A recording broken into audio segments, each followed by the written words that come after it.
America Iran में छिड़ी जंग अब बुनियादी ढांचों तक जा पहुंची है। अमेरिकी हमलों के बीच में ईरान खाड़ी देशों में मौजूद यूएस सैन्य बेसिस को निशाना बना रहा है, लेकिन अब ईरान खाड़ी देशों में मौजूद उनके डीसैलिनेशन प्लांट्स को भी टारगेट कर रहा है, जो खतरे की घंटी बने हुए हैं,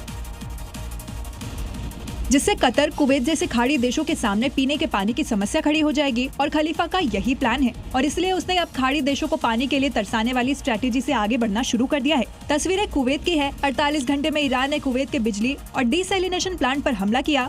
हमले के बाद देखिए कैसे आग का गोला बनता दिख रहा है। ईरान ने शुक्रवार को भी इसी प्लांट को निशाना बनाया था। कुवैत अपने पीने के पानी के लिए 90% तक इस प्लांट पर निर्भर है।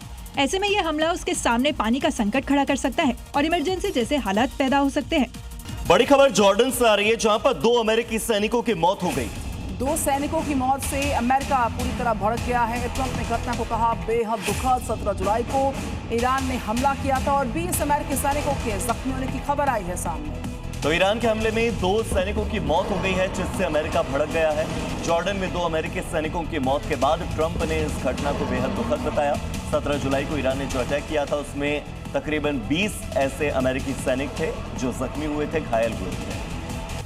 अमेरिकी विदेश मंत्रालय की एडवाइजरी को लेकर ये ब्रेकिंग न्यूज है। दरअसल मिडिल ईस्ट में तनाव के बाद चेतावनी जारी की गई। दुनिया भर में जितने भी अमेरिकी हैं उन्हें सतर्क रहने के लिए कहा गया है। दूतावास की सलाह पर ध्यान देने की अपील भी की गई है अमेरिका की ओर से। उड़ानों में बाधा को लेकर ये अलर्ट जारी किया गया। ये ब्रेकिंग न्यूज इस वक्त की आ रही है। मिडिल ईस्ट में तनाव के बाद ये चेतावनी, ये अलर्ट हुआ जारी।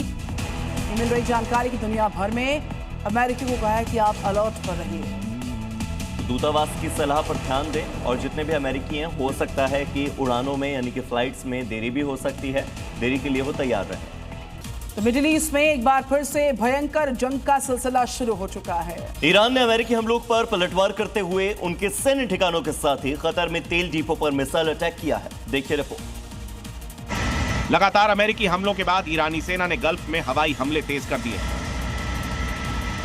कुवैत में ईरान ने मिसाइल अटैक कर ओनियल सेंटर को निशाना बनाया, जिसके बाद मौके से भयंकर धुआं उठता दिखाई दिया।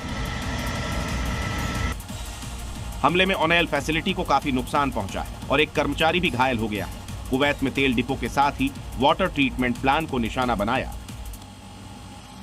जिससे लोगों को पीने के पानी की समस्या आ सकती है। इसके साथ ही बहरीन में सायरन बजाकर लोगों को अलर्ट किया गया, जबकि जॉर्डन ने अपने एयरस्पेस में ड्रोन को मार गिराया। अब बात करते हैं रशिया यूक्रेन की, क्योंकि रूस यूक्रेन युद्ध का 5वां साल शुरू होने के बाद दोनों देशों पर एक दूसरे पर हमले और तेज कर दिए। पिछले 24 घंटे में यूक्रेन ने रूस के कई सारे शहरों को टारगेट किया और ड्रोन अटैक्स किए, जिससे कि रूस के स्ट्रेटेजिक ठिकानों पर भारी तबाही भी मच चुकी है। यूक्रेन ने रूस के कई शहरों में वेयरहाउस, तेल डिपो और डिफेंस लॉजिस्टिक ठिकानों पर ड्रोन अटैक किया। हमलों में रूस की राजधानी मॉस्को के पास 2 बड़े वेयरहाउस, एक तेल डिपो और कई ठिकानों को निशाना बनाया गया। यूक्रेन के राष्ट्रपति जेलेंस्की ने दावा किया कि हमलों में एक तेल डिपो को भी निशाना बनाया गया है, जो रूसी सेना को ईंधन उपलब्ध कराता था। इसके साथ ही 2 टैंकर, 2 फ्लोटिंग क्रेन और एक टग बोट पर भी हमला किया गया। जबकि रूस ने रात भर में 379 यूक्रेनी ड्रोन गिराने का दावा किया, लेकिन जो नहीं गिरे उन्होंने जमकर तबाही मचाई।